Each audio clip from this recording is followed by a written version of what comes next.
I'm sorry, I didn't. Thank you for Oh, you're very welcome. And you know something? I did it just for you. And I'm glad you like them. I hope you like them. I'll bet you like them. Yes, I know your favorite.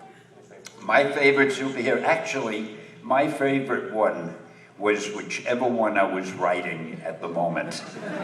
And I love them all, I really do, except the ones published by our competitors. That's right, Stan. But as far as the Marvel heroes, each one is a little bit better than the other one. Thank you very much.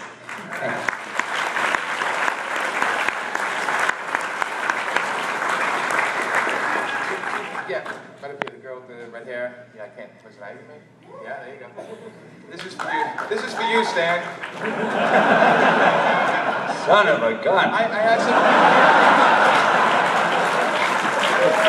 I'm a little crazy. Oh, if I were 50 or 60 years younger. Don't worry, I have lotion for that. Hey, Poison Ivy, come on.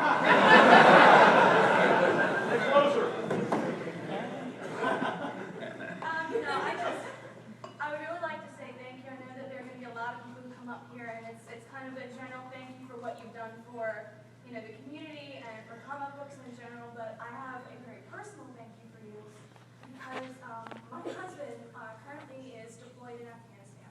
I'm sorry, your husband what? Is currently deployed in Afghanistan. Oh. And one of the Yes.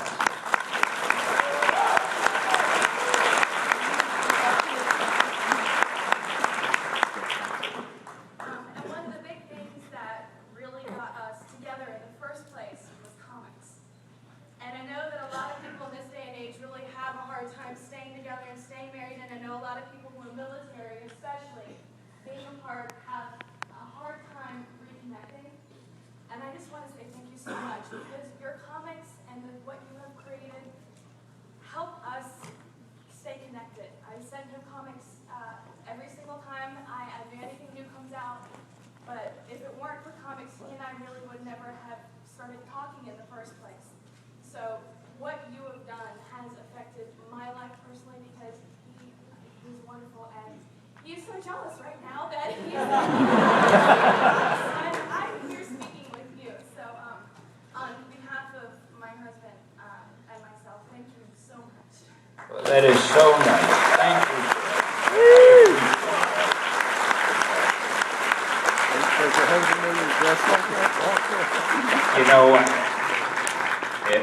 I was at some affair in I think it was in Los Angeles, and a lot of servicemen came up to me. Some of them were Marines, some were Rangers, and they wanted to take pictures. I took pictures with them.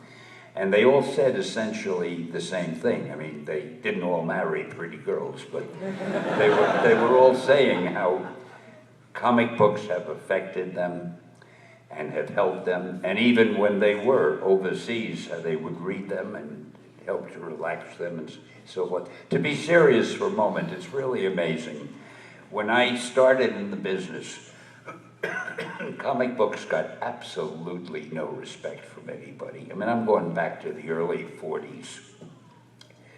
And in fact, comic books are the reason I changed my name, the fact that they got no respect. My name, I had a real name, Stanley Martin Lieber, a name like anybody else. And when I started writing the comics, I was embarrassed because I was writing comics. So I cut my first name in half and I used that name so the people who knew me wouldn't know I was writing comics, because everybody thought that they were just read by the very littlest kids or illiterate adults. And after a while, I tried, with the help of the other guys, I tried to change that. And I tried to use real good vocabulary. See, what happened was most of the publishers then had no respect for the readers at all. They all felt the readers were either little kids, 4, 5, and 6 years old, or illiterate adults. So my first instructions as a comic book writer were, don't use words of more than 2 syllables. Don't worry about characterization. It doesn't mean anything in the story. Just get a lot of fighting and running around and gun shooting, and that's all the publishers wanted. Well, we tried to change that, and apparently we did some good. And now, today, it's a totally different thing. Take this audience right now. If I were talking to the people at a comic book convention 30 years ago, let's say, or 40, you'd all be kids. And there'd be a couple of adults with you because they couldn't get a babysitter and they had to come along. Now you're all pretty much all grown-ups except for the few kids that you couldn't leave at home because there's no baby. So, well, the point is that today you have some of the finest writers writing comic books. People who write novels, who write screenplays and so forth, because they figure if I write a good comic book, they'll turn it into a movie and I'll, get a lot of money. You have the finest artists, not that we didn't always have them, but you have great artists drawing the books, and comic books today have lost the stigma they had, especially the graphic novels, so many of which are now sold in bookstores, while the bookstores stay in business because they're tumbling one by one. But it's amazing what has happened, and I am so glad that today, of course the movies did most of that. All of a sudden you get a movie like Spider-Man or Batman or Iron Man, and these movies are such big hits that suddenly the world takes these characters seriously where they never used to. And now they're on a level with any legendary character, fictional legendary characters. So I want to congratulate all of you for reading the things that are now at the very top of American culture and getting to be worldwide culture, and it just shows all your good taste, which is why you're enjoying listening to us. That's right.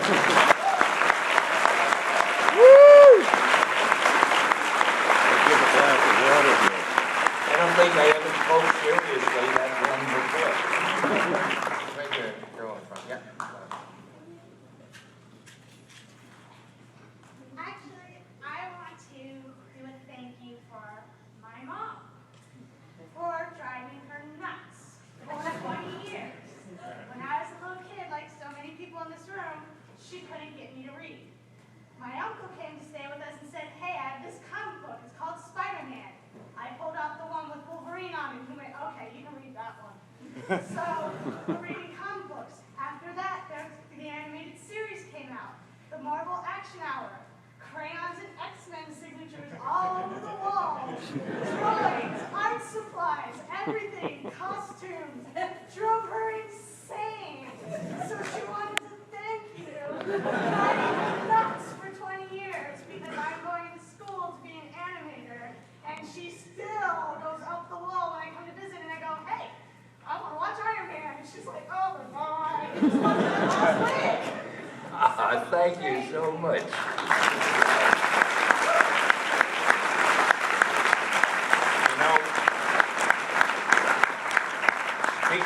Speaking of Iron Man, it's a funny thing. When we were just doing the comic books before there was the movie, Iron Man wasn't really a best-selling book, although it was always popular, but we got a lot of fan mail, and it was the only book we had that got more fan mail from females than from males.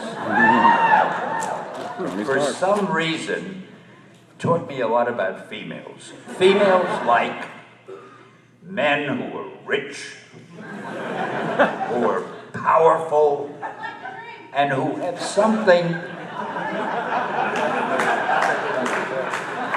that helps. But they also have to have something wrong with them, like their heart, where the female could say, I could nurse him. I could take care of that billionaire and make him happy. But it is true, that was the one comic book we always got more fan mail from females than males. You can form your own opinion. That's awesome. Yeah, right there, the yellow stripe. Yellow, orange, sorry. Liquid lunch.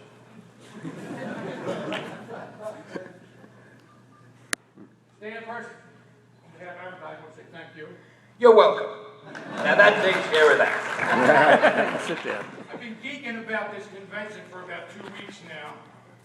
And been talking to all my, I'm an old guy, talking to all my old friends on Facebook, and they're like, who's Stanley? And I'm like, it's not Stanley, it's Stanley, and you're over 40 years old and you don't know who Stanley is. So I got really angry with them, so they're all pissed at me. That's okay. And they said, well, you're really freaking out about this. I said, yes, I am. They said, well, how could your day get any better? I said, I could hit the Powerball and buy the house next door to Stan.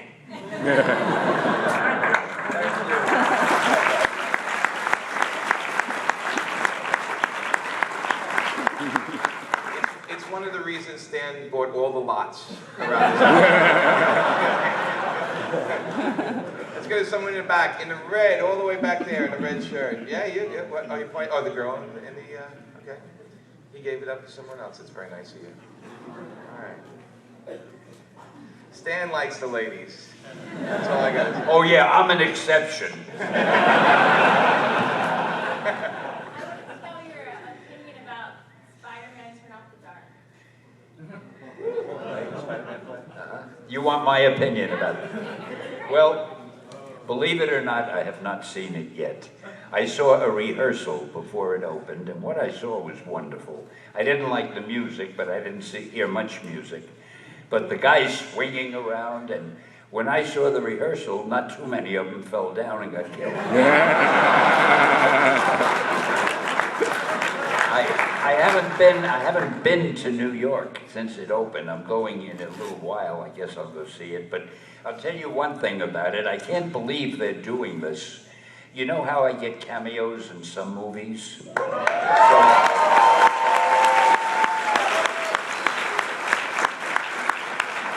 I want you to remember that applause and your enthusiasm, because I'm going to ask you something later. But at the moment, when the show was borning, I said to the director, I said, you know, how can I get a cameo in a show that's live? Because I would have to personally be here at every performance, and I can't do that. So we thought a while, and I got a call some weeks ago from New York, and it was one of the producers, and he said, we figured out a way you could have a cameo, that they'd see you at every show. I said, how? Now, I don't know if they see me or just hear me, but he had me record a speech. And I don't remember the exact words, but it goes something like this. Welcome to the Broadway version of Spider-Man. Please sit in your seats and be careful not to...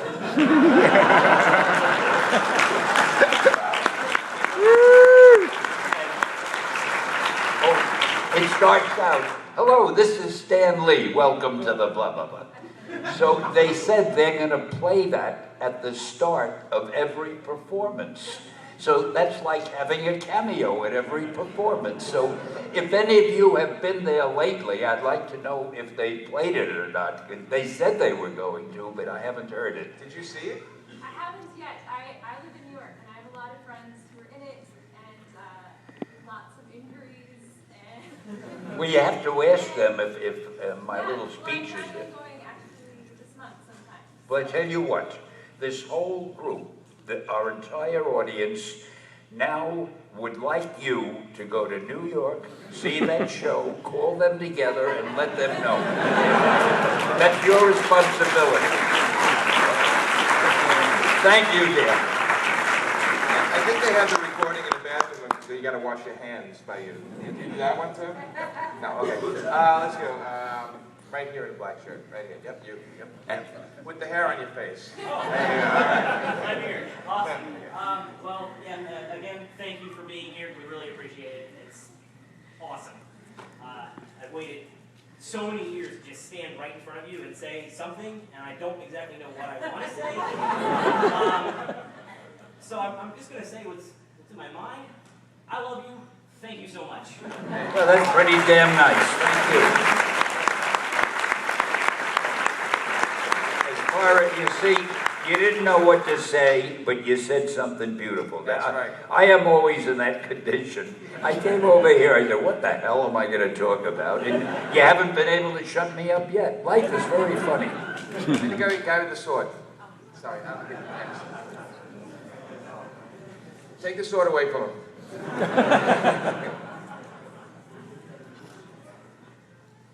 guess first off, I should just say, like everybody else, I love everything you've done for us. That'd be the first thing. No, I got to correct that. I haven't done anything for anybody. I did it all for me. If what I did for me also pleased a few people, I'm glad, that's nice. But I did it for me, guys.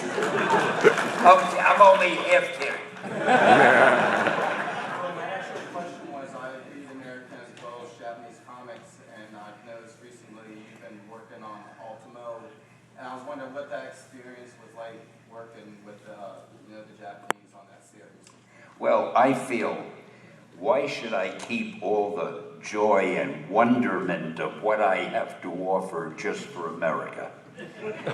So we got together. Actually, I was called by the people in Japan. They wanted me to do a comic book with one of their top artists. And he's also a writer.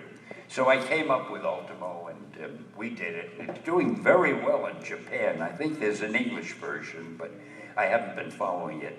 I don't understand the story at all. I mean, I gave him the beginning, I told him what it should be, but he took it from there, and I can't make heads or tails out of it. I think it's selling them.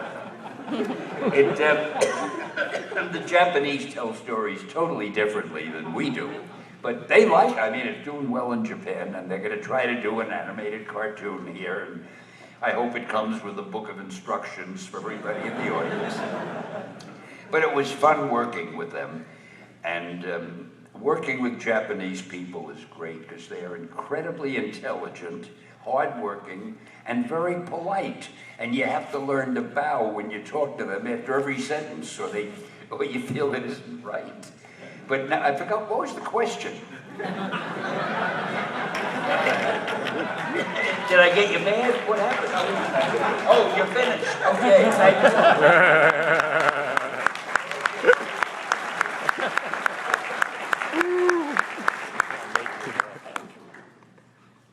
Hi.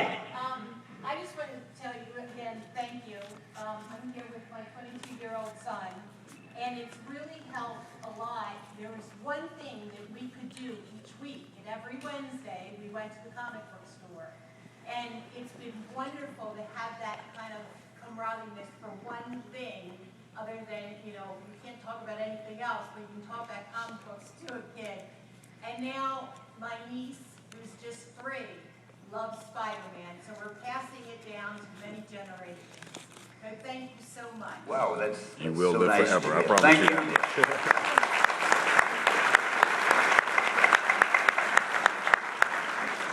The girl with the black suit. Yep. Now, we got to get some real questions. This was not supposed to be a monument to me. We got to get this a little more provocative.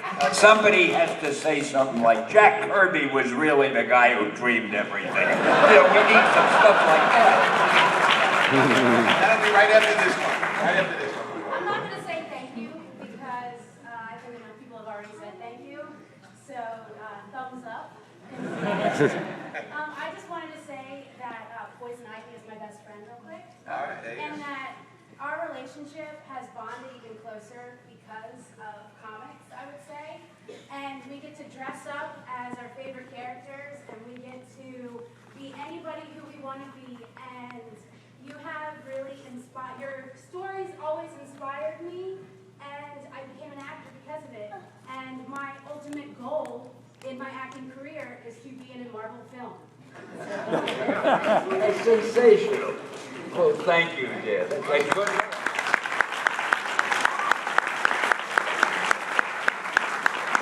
I tell you, I was downstairs today and yesterday, and there's lines to get signatures from you. So I figured since I had you up here, I wanted you to sign something for me. Is there a fee that has to be paid? I mean, you think I'm $50 here? bucks. You think this is a charity? These people would be offended if I just do it free. All right, I'll give you $50 later. I'll take it.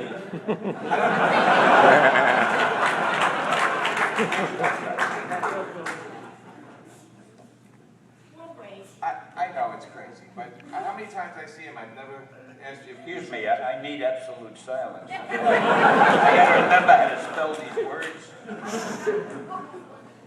That's J-I-M-M-Y. Still is. not I-E. Yeah, J-M-M-Y. Where did I leave off? Yeah, you got a J. I don't see it any better than I hear. He gave me a Stan always does, Jack King Kirby, every kind of name. I'm Jolly Jimmy. You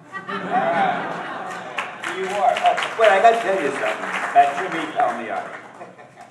Anytime I'm gonna go anywhere at a panel and I find out he's gonna be the guy, I am so happy.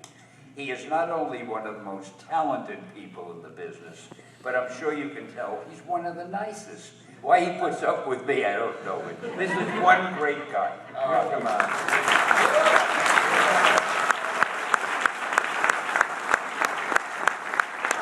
And I'll send you the bill for the order. Thank you. I know.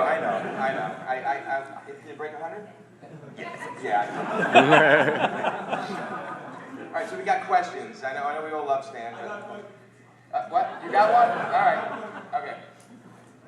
You can yell it from there if your voice is loud enough. We heard you. Oh, this guy's gonna be trouble. I can tell by the way. First thing I'm gonna say is, God, I love you, man. What do you think? Oh, wow. I admire your taste. How real it is. I to actually be close to a legend, like yourself. What do you mean close to a legend? This goes to a legend. Oh, I thought you said I was close.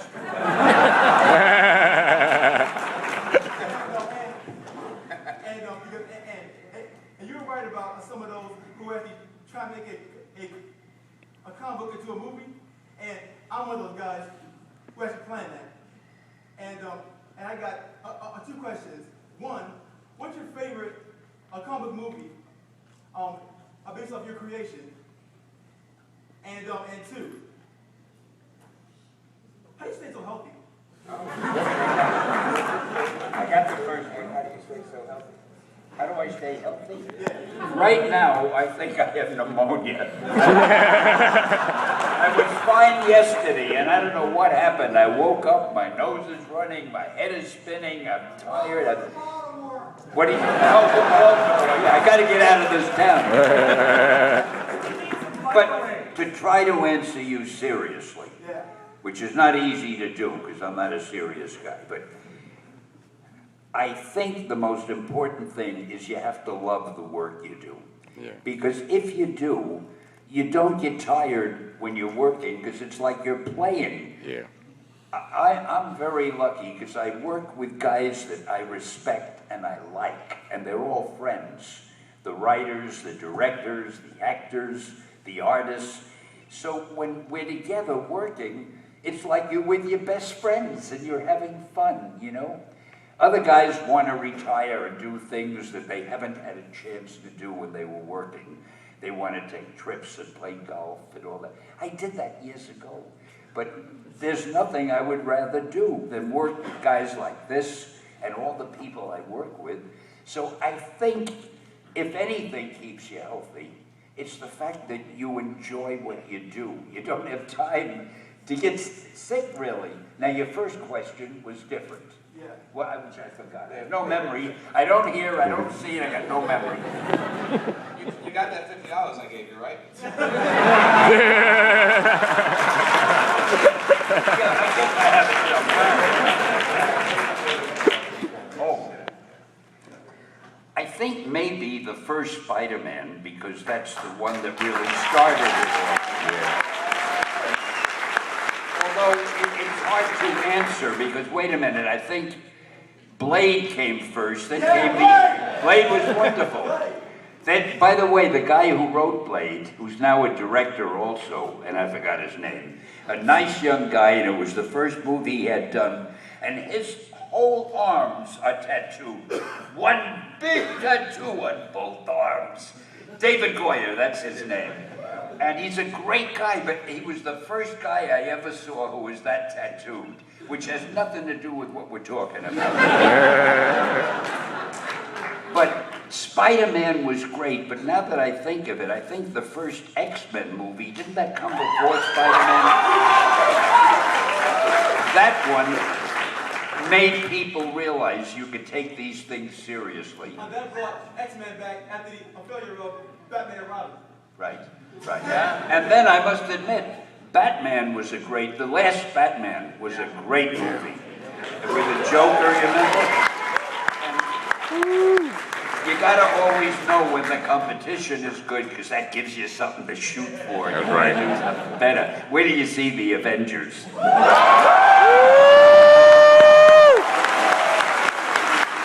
and wait till you see my cameo in Spider-Man. It's the funniest one that I've done, the cameo in Spider-Man. Don't miss it. That's right. Actually, when the X-Men premiered, we hung out a little bit on Ellis Island. Do you remember the premiere on Ellis Island in New York? Oh, yes, I do. There's a little boat that took us. Yeah, it took us out there. It was great because the right. idea of the mutants and it was great. They had the X-Men premiere on Ellis Island with the whole crew. I had forgotten about Had the that. barbecue outside for everybody. It was a lot of fun. Anyway, just reminiscing a little bit. No, that was great. Right? No. Yeah, come on. Now, before you start, I don't want you to be nervous, but you have hundreds of people listening. And they're all saying, well, I hope he's got something worthwhile to say, because I would like to talk. So don't be nervous, but go ahead. A large crowd before, so I'm good. First, I'd like to say thank you because of your work, it has inspired me to want to become a writer. I'm in college right now. In the liberal arts program, so I'm hoping that goes somewhere. But one thing that was really refreshing for me was last year when the video game Spider-Man Shattered Dimensions came out, was to hear you as the narrator. That's right. Because we hadn't had that since like the Spider-Man game that came out for yeah, that one. And I was wondering, are you going to do the narration for Spider-Man Edge of Time, which seems to be a sequel in a way? Spider-Man what? Edge of Time. It's a new game. Oh, the new game? Probably. Who's doing it? Is it Activision? Yeah. Yeah, I'll probably. They're always asking me to do it. If I have time. Yes. Yeah, I love doing that. Yeah, thank you. I was wondering, who out there has a Marvel character tattooed on them? You do? What do you got? Wow. I got 3 of them. Go ahead. Oh, we're going to see them. All Now right. be careful where they are. Okay. Boom, Baba. Oh, look at that. Let's see. We've got, is that Black Cat? Yep. And then, I can't tell. Is it Mary Jane. Mary Jane? And Gwen Stacy? Well, if you have to have a tattoo, it might as well be 2 pretty girls.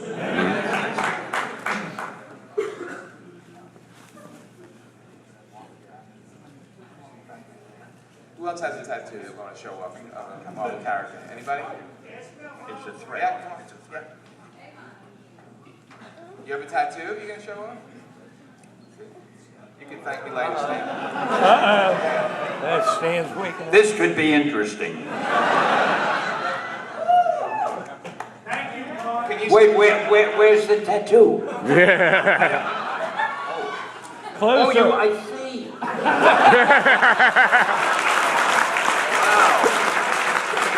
No wonder you walk down so proudly and haughtily. That's all we're gonna get? Hey, thank you. I thank you and the X-Men thank you.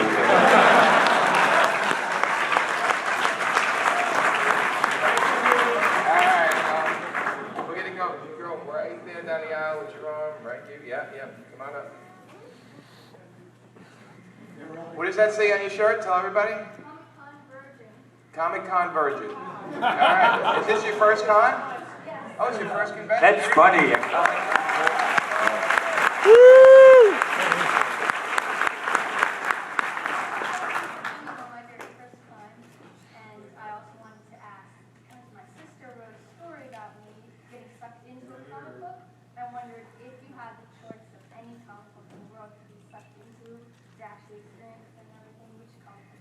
Well, when you say a choice of any comic book in the world to be sucked into, what do you mean by being sucked? You mean be a character in the story? Part of that world. Part of the world. I think maybe Archie, because then I could be with Betty and Veronica. And there's no supervillain trying to hurt me. I don't know, I never really thought of that. They're all interesting, the Fantastic Four, if they still have the same characters. I never know with Marvel. They were interesting. Iron Man was great. I'd like to hang with Tony, whatever his last name. That guy. Who's testing you on that one? How's that engine work? And by the way, I got to tell you that Robert Downey Jr. is one hell of a nice guy. In fact, it's a funny thing, you know, a lot of people say, Hollywood is rotten. They're all backstabbers and conceited and they won't do you a favor. I've been out there a long time. Everybody I've met is nicer than the last guy. Chris Evans, you couldn't find a nicer guy. Fellow playing Captain America. The directors of these movies, I'll tell you one thing. Tobey Maguire, no, not Tobey. Who directed Spider-Man? Sam Raimi. Sam Raimi is the only, and he's wonderful. He's the only director in America. All these directors, when they're on the set, they look like they're part of a ranger team attacking somebody in Afghanistan. You know, old clothes and dirty and floppy shoes. Sam Raimi wears a suit and a tie every day.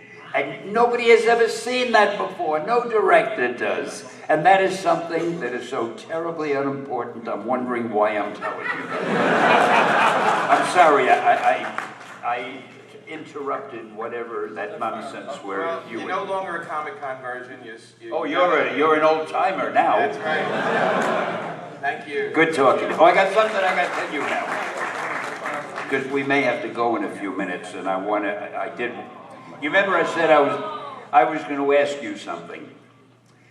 Now, you know that I've done a number of cameos. Don't you feel that the Academy... Yeah! Woo! Enough said.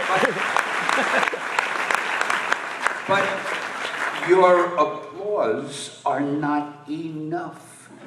You've got to send them letters and emails. Threatening letters wouldn't hurt. They've got to have an award for the best cameo of the year, or maybe for the most. So I leave that to you if you want to prove your sincerity about how grateful you are for the wonderful things I've done for you. Here's your way to show it.